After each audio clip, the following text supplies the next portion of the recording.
மீனா மற்றும் சுந்தர் பல ஆண்டுகளாக ஒன்றை ஒன்று புரிந்து கொண்டிருந்த இரண்டு மனங்கள். அவர்கள் காதல் சத்தமாக பேசும் காதல் அல்ல, அமைதியாக வளர்ந்த காதல்.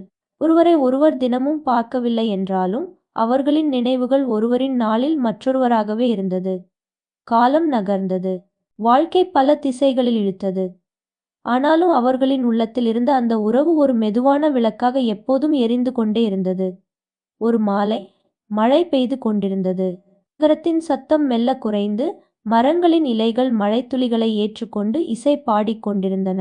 அந்த மழை நேரத்தில் சுந்தர் மீனாவுடன் ஒரு பழைய பூங்காவில் அமர்ந்திருந்தான். பல வருடங்களாக அவர்கள் பகிர்ந்த உரையாடல்களைப் போலவே அந்த மாலை அமைதியாக இருந்தது. ஆனால் அந்த அமைதிக்குள் சுந்தரின் மனதில் ஒரு கேள்வி பல நாட்களாக சுழன்று கொண்டிருந்தது. சுந்தர் மெதுவாக மீனாவை நோக்கி கேட்டான், மீனா, நீ என்னை உண்மையாவே காதலிக்கிறாயா? அந்த கேள்வி ஒரு சந்தேகமாக இல்லை. அது ஒரு உறுதியை கேட்கும் மனதின் மென்மையான குரல். மீனா சிரித்தாள். அவள் சிரிப்பு பதில் சொல்லும் முன்பே அவன் மனதை அமைதியாக்கியது. சில வினாடிகள் அவள் மழையை பார்த்தாள். பின்னர் அவனை பார்த்து மெதுவாக சொன்னாள், ஆம், உண்மையாவே காதலிக்கிறேன். ஆனால் நான் உன்னை மட்டும் காதலிக்கவில்லை. நீ என்னை காதலிக்கும் அந்த விதத்தையே நான் காதலிக்கிறேன். அந்த வார்த்தைகள் சுந்தரின் உள்ளத்தில் ஆழமாக ஒலித்தன. சில காதல்கள் மனிதரை மட்டும் அல்ல, அவரின் உணர்ச்சிகளையும் காதலிக்கும். சுந்தரின் அன்பு ஒரு சொந்தமாக பிடித்துக் கொள்வது இல்லை. அது ஒரு பாதுகாப்பு, ஒரு புரிதல், ஒரு பொறுமை. அதனால்தான் மீனாவின் காதல் அந்த அன்பின் பிரதிபலிப்பாக வளர்ந்தது.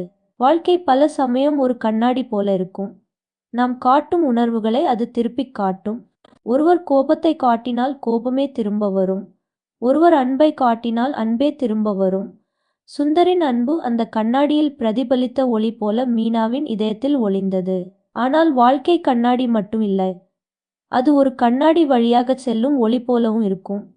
ஒளி ஒரு கண்ணாடியை தட்டும் போது அது பிரதிபலிக்கும். ஆனால் அது ஒரு நீர்த்துளியில் நுழையும் போது அது திசை மாறும். அதுதான் ஒளியின் விளக்கம். மனித உணர்ச்சிகளும் அதுபோலதான்.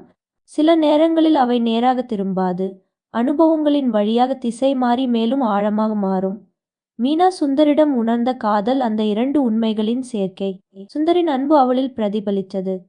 அதே சமயம் வாழ்க்கை கொடுத்த அனுபவங்கள் அந்த உணர்ச்சிகளை மேலும் விளக்கி மேலும் ஆழமான புரிதலாக மாற்றியது. ஒரு நாள் சுந்தர் வேலை இழந்தான்.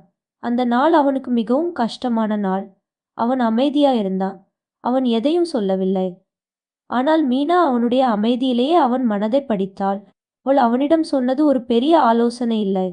நீ சோர்ந்திருக்கலாம், ஆனால் நீ தோற்கவில்லை. நான் உன்னோடு இருக்கிறேன்.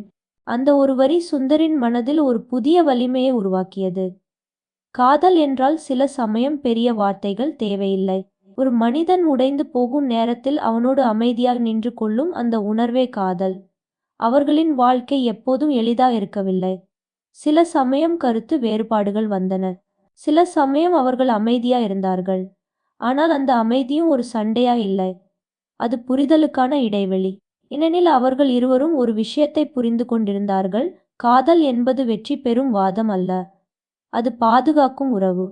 ஆண்டுகள் சென்றன. அவர்களின் உறவு காலத்தின் சோதனைகளை கடந்து மேலும் வலுவானதாக மாறியது.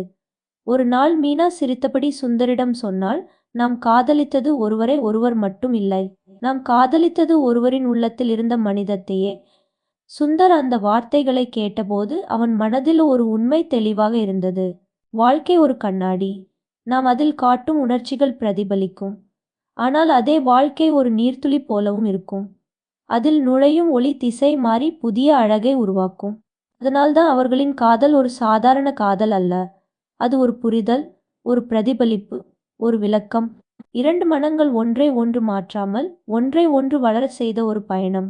அந்த மழை மாலை நினைவாகவே அவர்களின் வாழ்க்கையில் இருந்தது. அந்த ஒரு கேள்வி, நீ என்னை உண்மையாவே காதலிக்கிறாயா? மற்றும் அந்த ஒரு பதில், நான் உன்னை மட்டும் காதலிக்கவில்லை, நீ என்னை காதலிக்கும் அந்த விதத்தையே நான் காதலிக்கிறேன். அந்த பதிலில்தான் அவர்களின் முழு காதல் மறைந்திருந்தது.